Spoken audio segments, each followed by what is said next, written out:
ओम शांति। आज के अव्यक्त महावाक्य हैं 24 अप्रैल 1984 के। मुरली का टाइटल है वर्तमान ब्राह्मण जन्म हीरे तुल्य।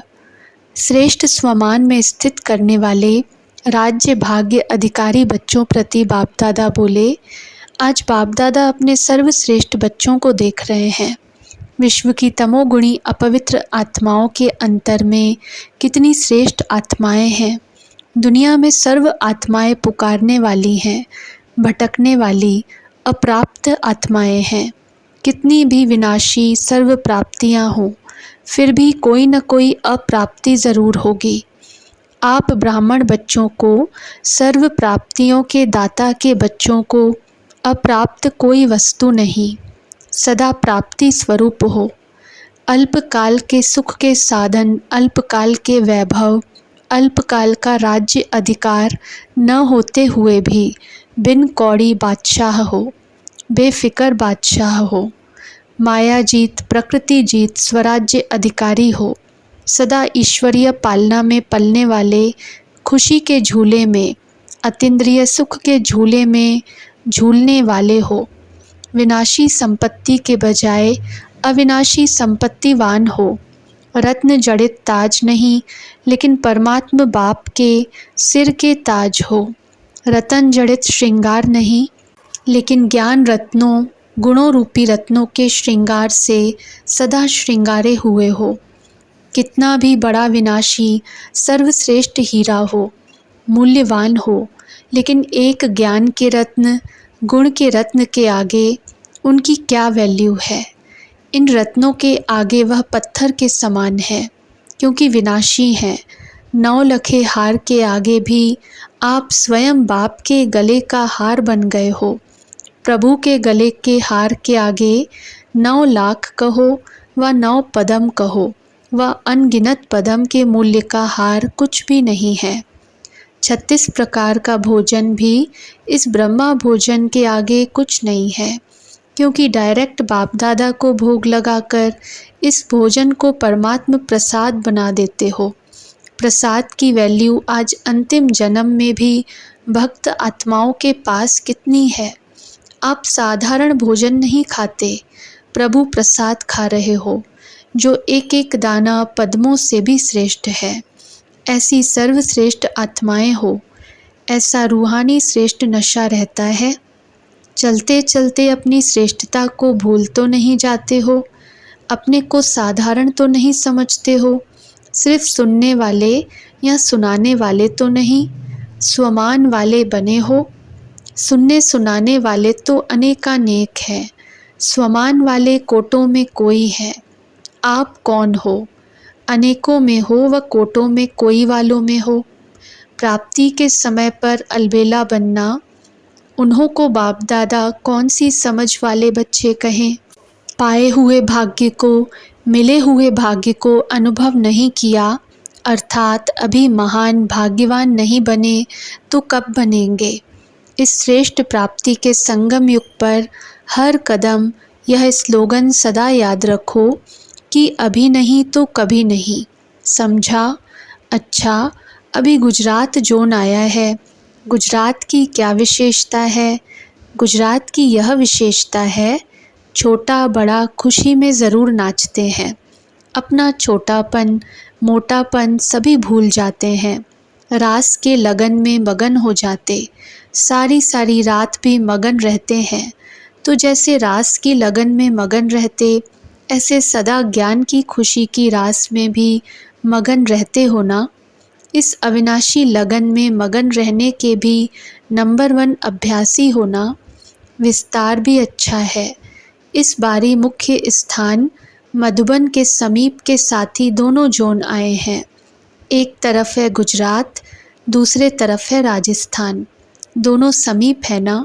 सारे कार्य का संबंध राजस्थान और गुजरात से है, तो ड्रामा अनुसार दोनों स्थानों को सहयोगी बनने का गोल्डन चांस मिला हुआ है। दोनों हर कार्य में समीप और सहयोगी बने हुए हैं।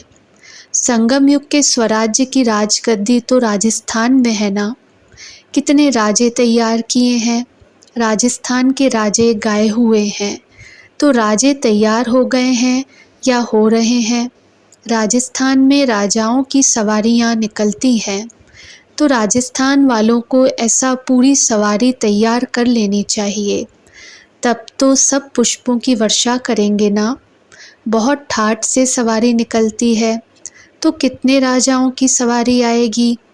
कम से कम जहाँ सेवा केंद्र है वहाँ का एक एक राजा आए तो कितने राजे हो जाएंगे। 25 स्थानों के 25 राजे आए तो सवारी सुंदर हो जाएगी ना। ड्रामा अनुसार राजस्थान में भी सेवा की गद्दी बनी है, तो राजस्थान का भी विशेष पाठ है। राजस्थान से ही विशेष सेवा के घोड़े भी निकले हैं ना। ड्रामा में पाठ है, सिर्फ इनको रिपीट करना है। कर्नाटक का भी विस्तार बहुत हो गया है। अब कर्नाटक वालों को विस्तार से सार निकालना पड़े। जब मक्खन निकालते हैं तो पहले तो विस्तार होता है, फिर उससे मक्खन सार निकलता है। तो कर्नाटक को भी विस्तार से अब मक्खन निकालना है, सार स्वरूप बनना और बनाना है। अच्छा अपने श्रेष्ठ स्वमान में स्थित रहने वाले सर्व प्राप्तियों के भंडार, सदा संगम युगी श्रेष्ठ स्वराज्य और महान भाग्य के अधिकारी आत्माओं को, सदा रूहानी नशे और खुशी स्वरूप आत्माओं को बाप दादा का याद प्यार और नमस्ते। पार्टियों से सभी अपने स्वराज्य अधिकारी श्रेष्ठ आत्माएं समझते हो। स्वराज्य का अधिकार मिल गया, ऐसी अधिकारी आत्माएं शक्तिशाली होंगी ना। राज्य को सत्ता कहा जाता है, सत्ता अर्थात शक्ति।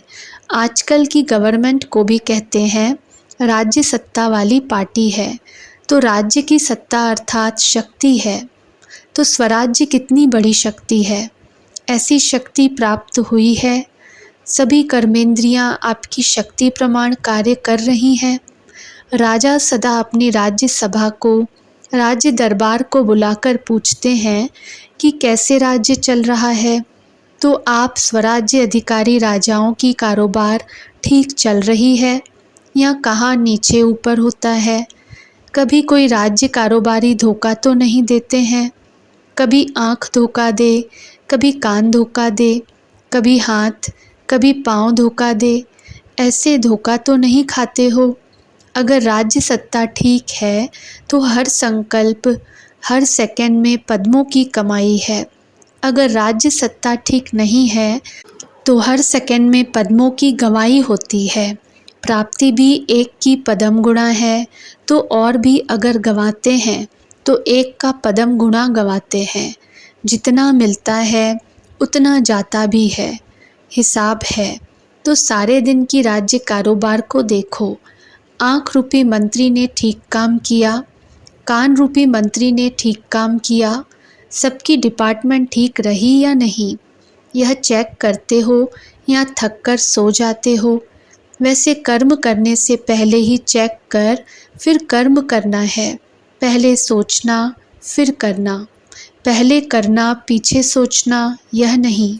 टोटल रिजल्ट निकालना अलग बात है, लेकिन ज्ञानी आत्मा पहले सोचेगी फिर करेगी। तो सोच समझकर हर कर्म करते हो। पहले सोचने वाले हो या पीछे सोचने वाले हो। अगर ज्ञानी पीछे सोचे उसको ज्ञानी नहीं कहेंगे। इसलिए सदा स्वराज्य अधिकारी आत्माएं हैं और इसी स्वराज्य के अधिकार से विश्व के राज्य अधिकारी बनना ही है। बनेंगे या नहीं यह क्वेश्चन नहीं। स्वराज्य है तो विश्व राज्य है ही। तो स्वराज्य में गड़बड़ तो नहीं है ना। द्वापर से तो गड़बड़ शालाओं में चक्कर लगाते रहे, अब गड़बड़ शाला से निकल आए। अभी फिर कभी भी किसी भी प्रकार की गड़बड़ शाला में पाँव नहीं रखना। यह ऐसी गड़बड़ शाला है, एक बार पाँव रखा तो भूल भुलैया का खेल है, फिर निकलना मुश्किल हो जाता। इसलिए सदा एक रास्ता, एक में गड़बड़ नहीं होती। एक रास्ते पर चलने वाले सदा खुश, सदा संतुष्ट। बेंगलोर हाईकोर्ट के जस्टिस से अव्यक्त बाप दादा की मुलाकात। किस स्थान पर और क्या अनुभव कर रहे हो? अनुभव सबसे बड़ी अथॉरिटी है। सबसे पहला अनुभव है आत्म अभिमानी बनने का। अब आत्म अभिमानी का अनुभव हो जाता है तो परमात्म प्यार, परमात्म प्राप्ति का भी अनुभव स्वतः हो जाता है। जितना अनुभव उतना शक्तिशाली। जन्म जन्मांतर के दुखों से छुड़ाने की जजमेंट देने वाले होना या एक ही जन्म के दुखों से छुड़ाने वाले जज हो, वह तो हुए हाई कोर्ट या सुप्रीम कोर्ट का जज। यह है स्पिरिचुअल जज। इस जज बनने में पढ़ाई की व समय की आवश्यकता नहीं है। 2 अक्षर ही पढ़ने हैं, आत्मा और परमात्मा। बस इसके अनुभवी बन गए तो स्पिरिचुअल जज बन गए। जैसे बाप जन्म जन्म के दुखों से छुड़ाने वाले हैं, इसलिए बाप को सुख का दाता कहते हैं। तो जैसा बाप वैसे बच्चे। डबल जज बनने से अनेक आत्माओं के कल्याण निमित्त बन जाएंगे। आएंगे एक केस के लिए और जन्म जन्म के केस जीत कर जाएंगे। बहुत खुश होंगे। तो बाप की आज्ञा है स्पिरिचुअल जज बनो। अच्छा, ओम शांति।